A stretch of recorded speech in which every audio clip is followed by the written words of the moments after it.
Commandant चेतन चीता को जानते हैं, सीआरपीएफ के हैं। 9 गोलियां लगी, आज एक आंख नहीं है। जम्मू कश्मीर के बांदीपुरा में आतंकियों से लोहा लेते हुए गंभीर रूप से घायल हुए। 9 गोलियां लगने का मतलब समझते हैं आप?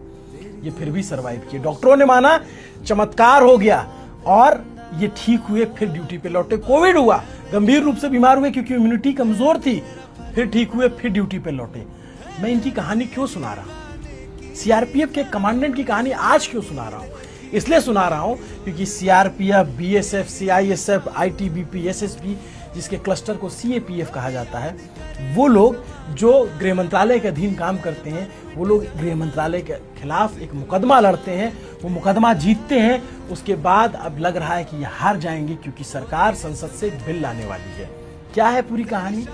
ये इन कमांडेंट की कहानी इसलिए बताई ताकि आपको पता लगे कि ये जो फोर्सेस हैं ये करती क्या है, किन हालातों में काम करती हैं और इनकी समस्या क्या है। इनकी समस्या आतंकी नहीं है, इनकी समस्या नक्सली नहीं है, सबसे निपट ले रहे हैं। कई बार बचते हैं, कई बार जान गंवाते हैं, शहादत देते हैं।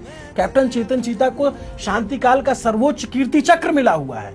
इनकी समस्या ये है कि इनके प्रमोशन नहीं हो रहे हैं। 15-15, 10-10 सालों से प्रमोशन नहीं हो रहे हैं।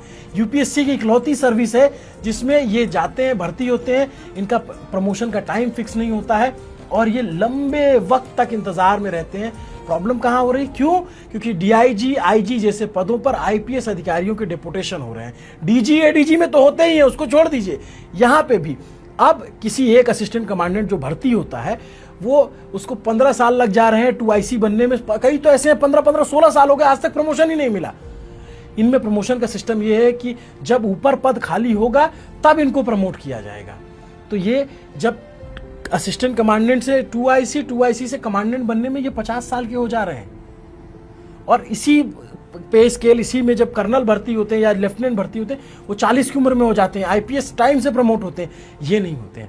क्यों? क्योंकि इनके ऊपर जो आईपीएस का डेपुटेशन है, इसी के खिलाफ इन्होंने लंबी लड़ाई लड़ी। दिल्ली हाई कोर्ट में, सुप्रीम कोर्ट में ये जीते। कोर्ट ने कहा कि इनके ऊपर डेपुटेशन कम किया जाए और इनकी प्रोन्नति बढ़ाई जाए। लेकिन हुआ क्या? सरकार इस पर बिल लाने जा रही है और बिल आने के बाद ये होगा कि आईपीएस के डेपुटेशन जो होंगे वो उसी तरीके से होते रहेंगे या जो भी बिल में आएगा। राष्ट्रवाद की बातें एक तरफ और जो राष्ट्र के लिए लड़ रहे हैं उनका दुख, दर्द, तकलीफ एक तरफ। इस तकलीफ को कौन समझेगा?